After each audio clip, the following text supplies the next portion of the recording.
60-an jembatan di Lampung rawan rusak akibat termakan usia. Jembatan darurat Lempuyang Bandar Lampung Tengah jadi sarang pungli.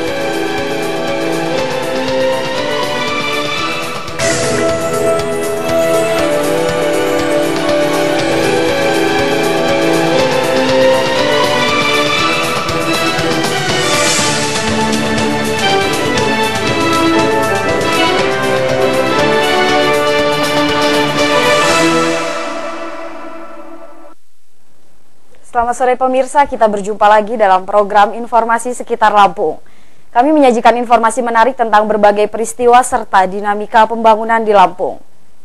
Banyaknya kerusakan jembatan di Lampung serta ancaman terputusnya arus lalu lintas menjadi sajian utama hari ini. Sedikitnya 81 jembatan Lampung rawan rusak karena telah berusia lebih 30 tahun.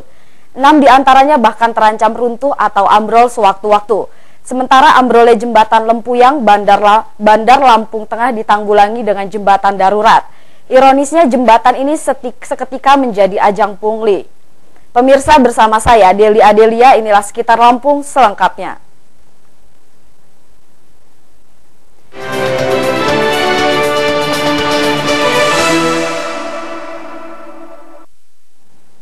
Runtuhnya jembatan Wai Peguyuban dan Lempuyang Bandar Lampung Tengah menjadi peringatan para perlintas.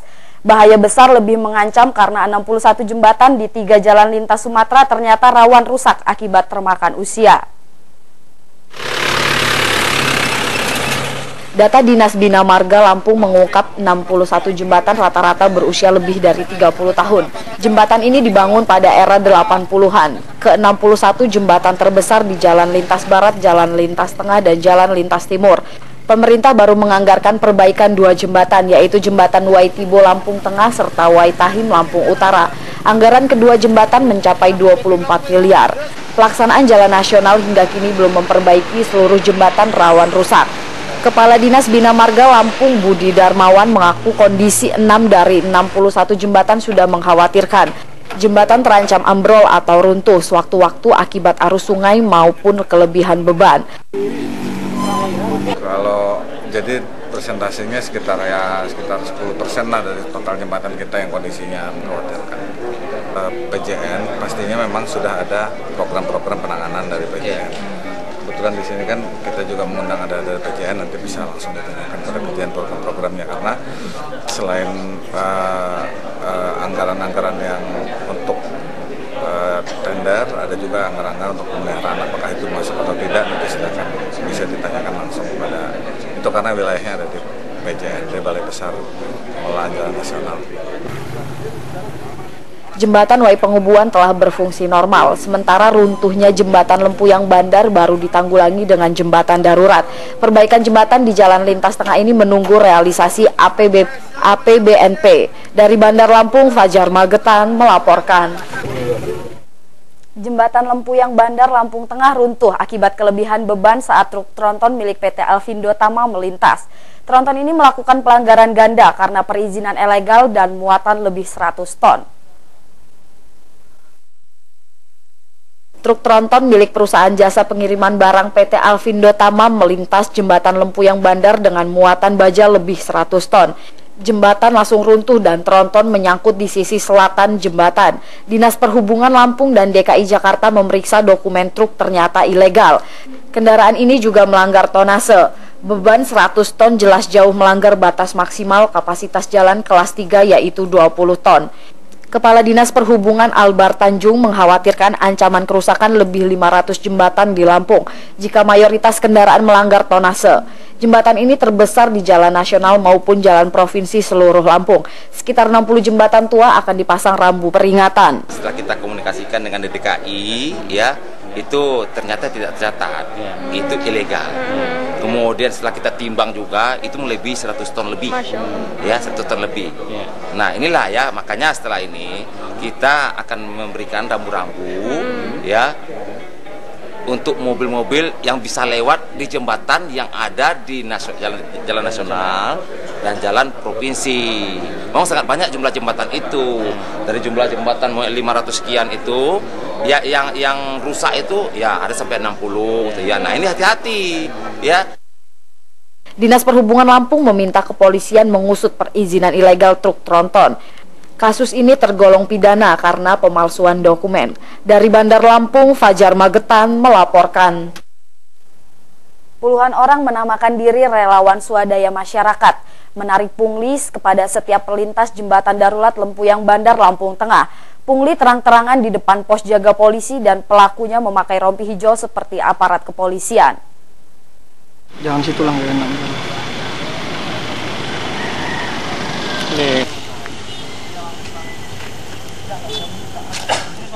Jembatan darurat Lempuyang Bandar Lampung Tengah seketika menjadi sarang pungli sejak berfungsi Jumat lalu.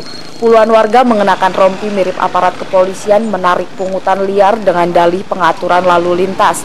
Ironisnya pungli berlangsung di depan pos jaga polisi. Pengendara merasa keberatan, apalagi aparat kepolisian berjaga setiap hari.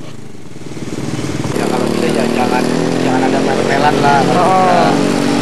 Ya kayak gini kan ya udah bukan, jadi kan proyek pemerintah gitu kan. Ya udah jangan ada mel-melan lah, kalau bisa aman aja udah. Gitu apa nggak ada bedanya sama jalur alternatif kita dia? Kita pernah lihat jalur alternatif, Mas? Ya udah Pernah. Sama dinaikin jumlah seperti ini juga, Mas? Ya sama aja lah ya, namanya juga lewat ini alternatif.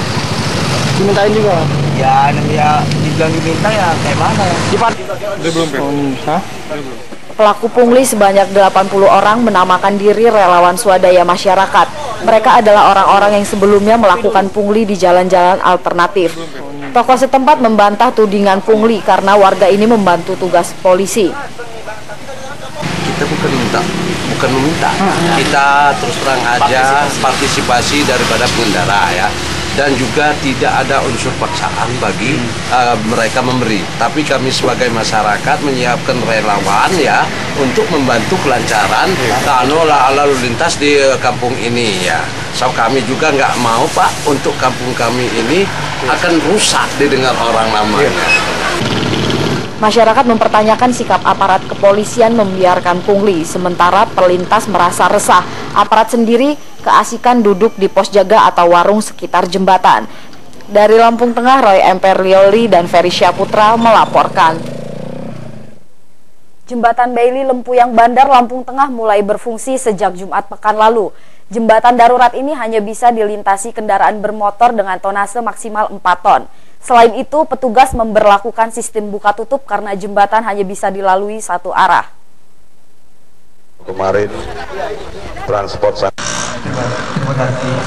Jembatan darurat yang dipasang pasca ambruknya jembatan Lempuyang Bandar Wai Pengubuan Lampung Tengah mulai hari Jumat lalu sudah bisa dilewati. Namun jembatan Bailey yang dipasang di tengah jembatan yang ambruk ini hanya dapat dilewati mobil dan motor dengan berat maksimal 4 ton. Wakil Bupati Lampung Tengah Mustafa dan Kapolres Lampung Tengah AKBP Kunto Prasetya turut memantau pembukaan jembatan darurat ini. Wakil Bupati berharap warga dapat menjaga ketertiban dan keamanan di sekitar jembatan. Perbaikan jembatan utama akan dimulai pertengahan tahun ini menunggu pengesahan anggaran perubahan Provinsi Lampung. Jadi jembatan ini dibangun untuk sementara supaya anak-anak bisa sekolah, lalu lintas bisa lancar, dan aktivitas perdagangan, pertanian, dan seluruh aktivitas masyarakat bisa pulih kembali. Pembukaan jembatan darurat ditandai dengan syukuran, bebaco, makan bersama warga sekitar, dan pelepasan sejumlah kendaraan untuk melintasi jembatan. Dari Lampung Tengah, Roy Emperlioli dan Ferry Syaputra melaporkan. Ambruknya jembatan Lempuyang Jalan Lintas Tengah serta amblesnya Jalinsum Lampung Selatan maupun Jalintim membuat Dinas Bina Marga dan Kementerian Pekerjaan Umum kalang kabut. Tim teknis buru-buru dikirim ke lapangan untuk menanggulangi kerusakan lebih parah. Kerusakan infrastruktur jalan dan jembatan susul menyusul. Jalan lintas Sumatera kilometer 61-62 Kalianda Lampung Selatan ambles. Sementara arus lalu lintas jalan lintas timur terancam putus. Padahal jembatan Lempuyang jalan lintas tengah baru ambruk. Kerusakan beruntun ini akibat tingginya volume kendaraan melanggar tonase serta dampak curah hujan tinggi. Dinas Bina Marga Lampung maupun Balai Besar Kementerian Pekerjaan Umum kalang kabut.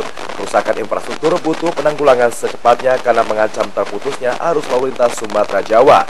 Kepala Dinas Bina Marga Budi Darmawan belum menerima laporan dari tim teknis di lapangan.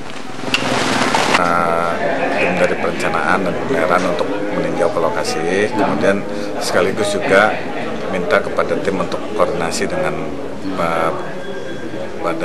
Balai Besar, khususnya Satker Pengelolaan Jalan Nasional Wilayah 1. Itu mungkin luasan untuk longsornya berapa sih?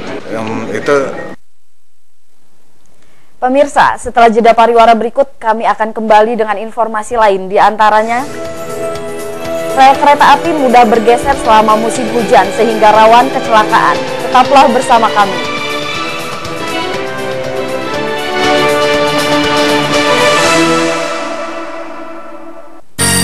Untuk menghasilkan kue tradisional yang terbaik, saya pasti hanya menggunakan tepung beras dan tepung ketan Rose Bran. Tepungnya lebih kering, lebih halus, lebih putih, dan higienis. Hasil kuenya lebih kenyal dan lebih tahan lama. Untuk tepung beras dan tepung ketan, tidak ada pilihan lain, kecuali Rose Bran. Rahasia sukses pasti pakai Rose Bran. Beras Rose Bran.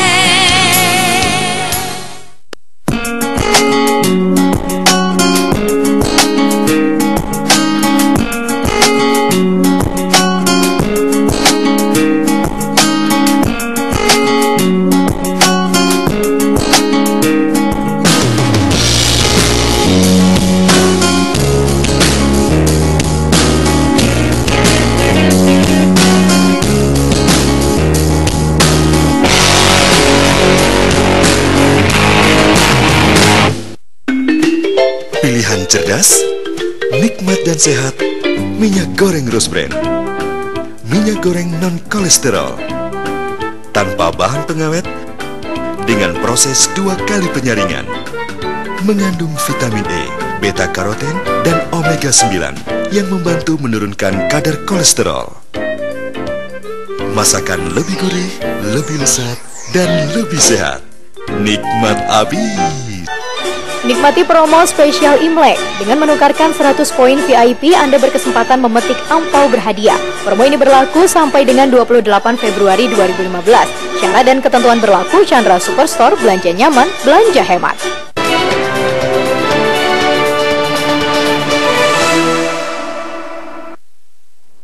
Terima kasih Anda masih bersama kami.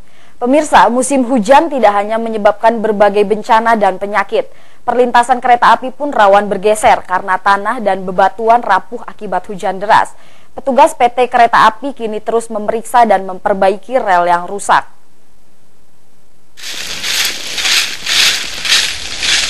Untuk memperbaiki perlintasan yang tergeser, petugas membenahi posisi rel dan bantalan. Sejumlah perlintasan berubah posisi karena tanah menjadi landasan tidak mampu membendung curah hujan yang cukup tinggi dalam sebulan terakhir. Perbaikan dilakukan dalam beberapa hari terakhir. Berdasarkan pantauan petugas, banyak titik rel kereta api di Lampung Utara yang berubah selama musim hujan. Jika dibiarkan, hal ini akan berbahaya karena dapat mengakibatkan kereta anjlok. Selain menambah tanah landasan dengan batu yang dipadatkan, tidak jarang badan rel diangkat dengan dongkrak khusus agar sejajar kembali. Sementara sejumlah landasan rel terbuat dari cor beton juga mulai rusak. Petugas pun mengganti landasan yang rusak dengan yang baru. Pemeliharaan rel terus ditingkatkan sejak awal musim penghujan. Tanah landasan biasanya mengalami perubahan dan sangat berbahaya jika tidak segera diperbaiki. Seperti yang pernah terjadi di perlintasan kereta api Desa Simpang Nakau, Abung Selatan, tanah bergerak mengakibatkan rel patah sehingga menghantam kereta penumpang Limek pagi dari Palembang. Korban jiwa pun berjatuhan dalam kecelakaan terjadi pada 20 tahun lalu. Perbaikan rutin jalur rel kereta api ini diharapkan mampu memberi rasa keamanan warga di sekitar lintasan dan pengguna angkutan kereta api. Dari Lampung Utara, Haryadi Haka melaporkan. Warga menggugat penerbitan alih nama sertifikat hak milik atas lahan seluas 5 hektar lebih di kawasan Kecamatan Sukarame, Bandar Lampung oleh Badan Pertanahan Nasional. Pemilik lahan mengeklaim alih nama sertifikat dilakukan melalui pemalsuan dokumen. Karena itu, pemilik lahan melakukan berbagai upaya hukum. Gugatan Rahmat Yuli Basuki Pemilik lahan dengan sertifikat hak milik nomor 10550 SKB tanggal 3 Mei 2001 kandas di Pengadilan Tata Usaha Negara Bandar Lampung.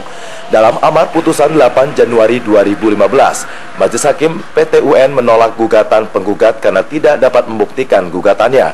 Selain itu, penggugat diharuskan membayar uang perkara senilai 1,5 juta rupiah. Atas putusan hakim ini, beberapa waktu lalu keluarga penggugat melakukan protes. Diwakili kuasa hukumnya Yulia Yusniar, penggugat menyatakan putusan Majelis Hakim PT UN tidak mempertimbangkan saksi-saksi di persidangan. Penggugat melakukan gugatan lantaran merasa ditipu. Sengketa lahan ini bermula tanah milik Rahmat seluas 5 hektar lebih dijual oleh teman bisnis Rahmat bernama Amir kepada pembeli atas nama Purwanto. Amir membuat sertifikat baru ke BPN dengan memalsukan dokumen penggugat. Penggugat mengajukan banding ke Pengadilan Tinggi Tata Usaha Negara di Medan, Sumatera Utara. Selain itu, penggugat juga melapor kasus pidana terkait pemalsuan dokumen ke Polresta Bandar Lampung. Sementara Amir, rekan bisnis penggugat sebagai penjual tanah sengketa, sudah melarikan diri. Anggap hakim lalai. Di sini saya mewakili suami, mengajukan gugatan ke PT UN untuk membatalkan sertifikat. Jadi saya setiap sidang saya hadir. Sementara keterangan saksi yang saya dengar tidak dipertimbangkan di sini dan tidak masuk di sini. Saya dianggap lalai. Di sini. Apa bisa kelalaian seseorang dimanfaatkan untuk kepentingan pribadi atau kepentingan seseorang? Sementara waktu itu saya merasa ditipu karena Amir ini katanya saya tanda tangan di situ hanya untuk menyetujui. Kayaknya sih seharusnya kan kalau misalnya jual beli itu harus di penotaris ya, langsung antara penjual suami istri berhadapan dengan pembeli. Nah ini nggak dilakukan. Ya notaris Fatimah mengakui ada kelalaian kesalahan. Ini hanya pegawainya aja yang datang. Sementara BPN mempersilahkan penggugat melakukan upaya banding ke PT UN Medan, Sumatera Utara karena langkah ini merupakan hak hukum penggugat. Dari Bandar Lampung, Andres Afandi melaporkan. Pemirsa, setelah pesan-pesan berikut ini kami kembali dengan informasi lain, di antaranya ambrolnya jembatan Olok Gading Teluk Betung Barat ditanggulangi dengan pengecoran. Ikuti informasinya sesaat lagi.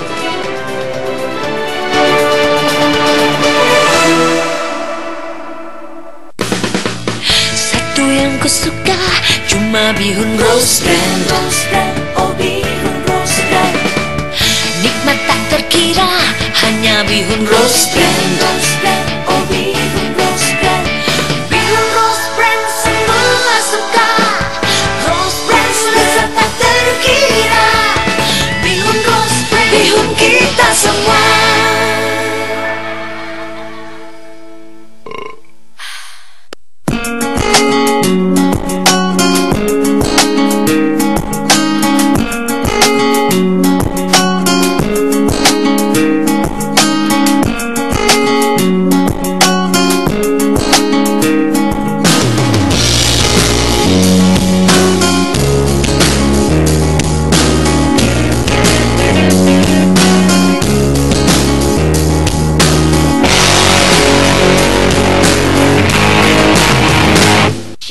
Bang, timbangin tapioka setengah kilo dong. Nggak perlu ditimbang, Neng. Tapioka Rose Brand ada yang kemasan setengah kiloan. Praktis, pasti pas. Asik dong. Kalau yang karung mah udah gede, makan tempat, ribet lagi. Tapioka Rose Brand, pilihan terbaik untuk semua jenis masakan. Baru, kemasan 500 gram.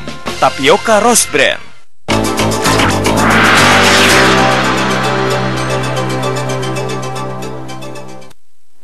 Pemirsa, terima kasih Anda masih bersama kami. Jembatan Kuripan Kelurahan Olok Gading Teluk Betung Barat butuh percepatan perbaikan setelah jebol akibat terjangan arus sungai. Peninjauan Wali Kota Herman HN menunjukkan perbaikan jembatan mencapai tahap pengeboran. Puncak musim hujan menimbulkan arus deras dan menjebol jembatan Kuripan sekitar 3 meter. Arus sungai bahkan beberapa kali melampaui badan jembatan sehingga mempercepat penggerusan. Apalagi usia jembatan sudah tua dan konstruksi mulai rapuh. Survei Dinas Pekerjaan Umum Kota Bandar Lampung merekomendasikan perbaikan jembatan dengan pengecoran. Lubang 3 meter diperkuat dengan rangka besi 12 hingga 14 inci. Wali Kota Herman Hain menargetkan perbaikan ini selesai 1 bulan. Termasuk ini juga, paling lambat 1 bulan kita ngeringkan corannya selesai. Ya. Untuk masyarakat, kepada masyarakat bersabar, ini kan musibah, Allah yang menentukannya. Saya sih bagus-bagus semua ini. Kerusakan jembatan mengakibatkan pengalihan arus lalu lintas. Kendaraan roda 4 mengarah Citra Garden dan Bumi Kedaton dialihkan ke Jalan Malahayati, Pasar Ambon, Jembatan Beton. Sementara kendaraan tujuan Kota Bandar Lampung beralih ke Sukarame 2 PDAM. Dari Bandar Lampung, Oki Firmansyah melaporkan. Jembatan Kelurahan Sumberrejo, Kecamatan Kemiling, Bandar Lampung juga ambrol akibat terjangan arus sungai. Aktivitas warga terganggu karena kendaraan tak bisa lewat sama sekali. Wali Kota menargetkan perbaikan selesai 1 bulan. Jembatan Kelurahan Sumberrejo putus setelah arus sungai menggerus dinding jembatan. Badan jembatan tidak memiliki penopang sehingga ambrol.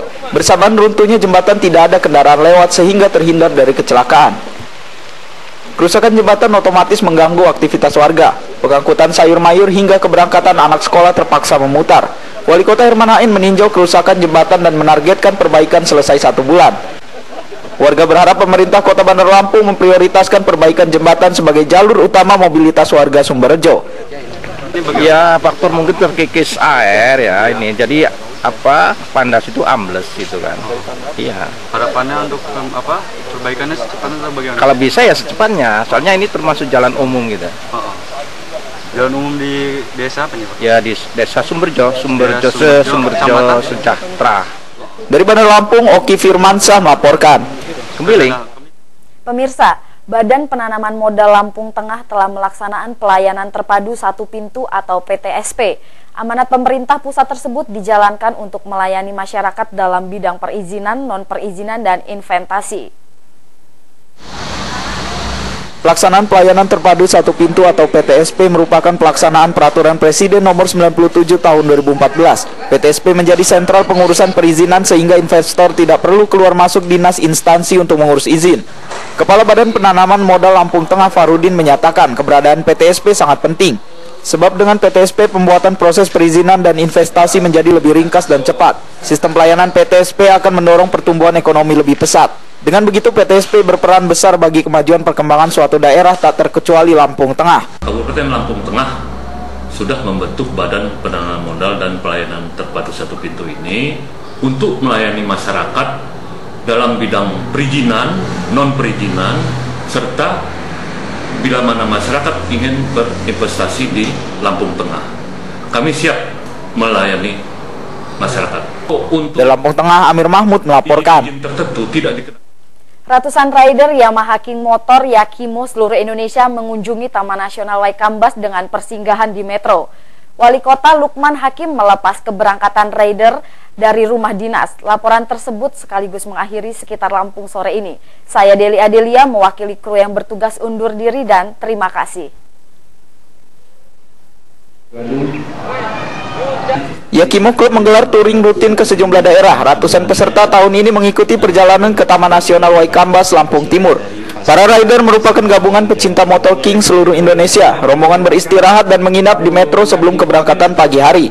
Rider asal Sumatera Selatan, Sumatera Barat, Jawa Timur, dan Jawa Tengah mengaku betah singgah di Metro. Kota ini sudah menjadi favorit pecinta otomotif. Wali Kota Lukman Hakim menyambut hangat karena para rider merasa nyaman. Yang masih berada di jalan, apalagi pada saat di Metro, berikanlah kegiatan yang positif. Saya pesan kepada pengurus Metro yang positif, selalu melakukan koordinasi. Kalaupun ada hal-hal yang memang di luar dugaan, segera koordinasikan dengan aparat. Wali Kota meminta rider Yakimo Club menjadi pelopor ketertiban lalu lintas. Pecinta otomotif selayaknya menjadi contoh berkendara aman dan nyaman. Dari Metro, Yuzar dan Joko Jodipra melaporkan.